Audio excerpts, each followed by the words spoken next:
Okay, so tayo nga ay magpapa-flyby ng ating mga ibon, no? Oh, magpapa-flyby tayo. Wait lang. Yes, magpapa-flyby tayo.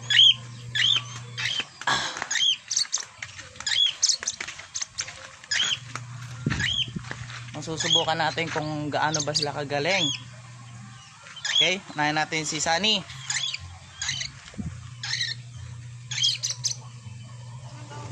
Wala, bumabalik talaga sila. Yun, si Natnat ang nawala. Pero ito si Coco, hindi ko to ipapa-flyby, no? Kasi siyempre ito yung ibon na medyo importante. Lahat naman sila importante, no? Ano to, mapa-flyby? Come. Nat, come. Come. Nat, come.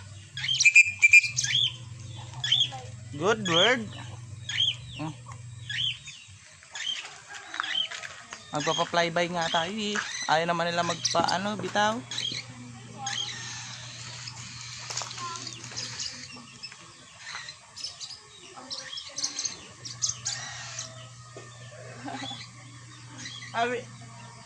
Sabi ko flyby.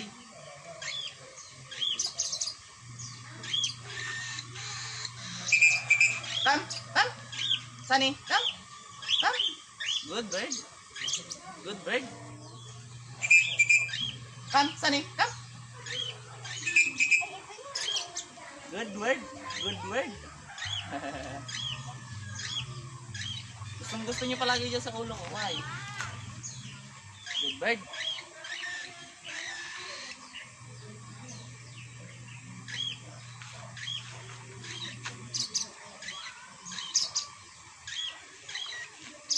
Han.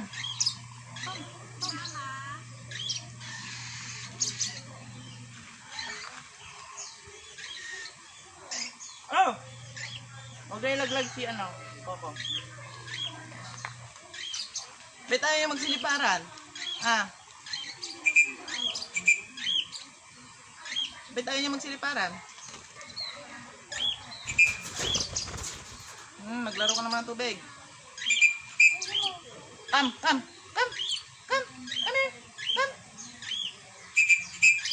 Come.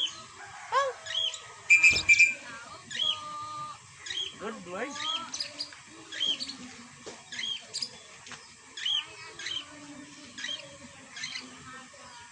Sabi ko flyby. Ba't ayaw niya mag-flyby?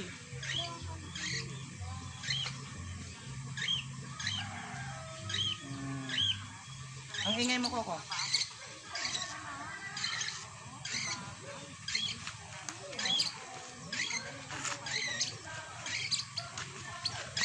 So guys, ayaw nga nila magpa-flyby, no? Ayaw nila mag-flyby. Ito yung isa. Kinakagat na yung tenga ko, no?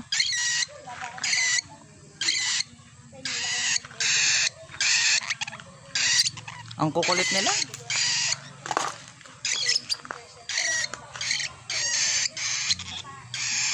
Since pa sila, no? Since bata pa sila noon nang nasa akin na.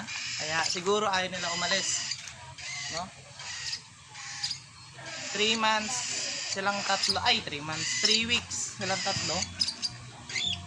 Kaya medyo wala pang balahibo si Coco, pero itong dalawa may mga balahibo na to. Si Sunny, tapos si Natnat, no? Si Coco wala pa. Hindi pa confirm yung balahibo niya dito lahat. Kaya medyo bata pa si Coco.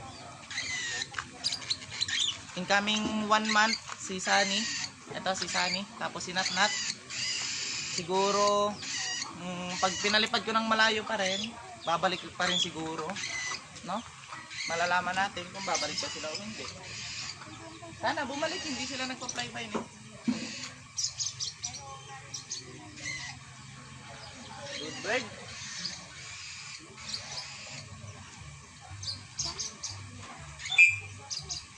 Siguro yung iba nagtataka kung bakit hindi ako gumagamit ng treats pag bumabalik sila, no. Yung iba gumagamit ng treats, pero ako hindi kasi hindi ko sila sinasanay. Sinasanay ko sila pag ilalagay na sa cage. Doon ko lang sila nilalagyan ng pagkain, no? Pagkatapos nila magganito, para sanay sila sa cage, then sanay din sila sa labas. Tapos sanay silang pagkain sa cage, hindi sa labas, no? Kaya ganun ako. Siguro, naman depende sa mga owner ng mga ibon kung paano nila tratuhin yung kanilang ibon, tapos kung paano nila paamuhin ang alaga nila, no? 'Di ba? Nagtataka kayo, sobrang ingay pa ni Coco kasi nga 3 weeks pa lang sila, medyo bata pa siya. Ito, kompleto ng mga balahibo nila lahat. Ito si Sunny, tapos si Natnat, kompleto ng balahibo nila. Ito hindi pa. Sa may pakpak pa, hindi pa kompleto, no?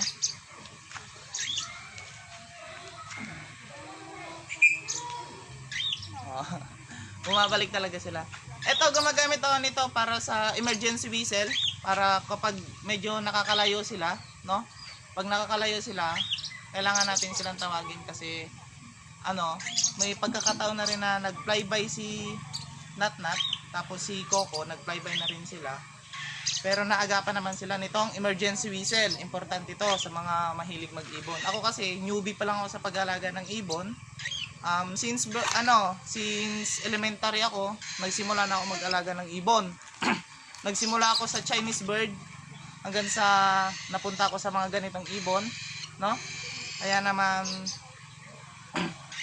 parang nagiging habit ko na siya. Dati aso rin yung kinahabitan ko, kaya lang yung aso pinamigay namin. Then yung pusa, yung Persian cat, pinamigay din namin, no? Pero sa good owner naman, hindi doon sa mga bad owner.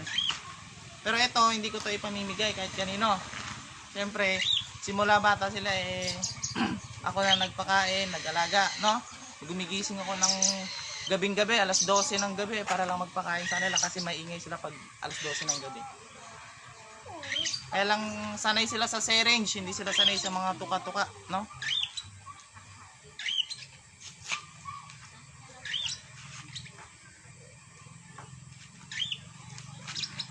Tignan nyo naman si Natnat kung paano maglaro. Tenga ko pa talaga nilalaro. Eto, magkapatid tong dalawa. Magkapatid sila. Itong dalawa. Tapos kapag siguro pag makaluwag-luwag, bibili ako ng wild na ganito rin, African lovebird. Bibili ako ng wild. Dalawang wild. Tapos ipapagpares ko yung dalawa. Siguro yun ang gagamitin kong para makapagparami. 3 lang po yung ibon ko, wala nang iba. Isang cockatiel, tapos 2 African lovebird.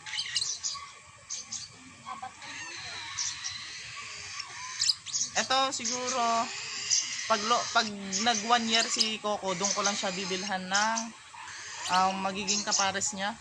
Pero now hindi pa pwede kasi low budget.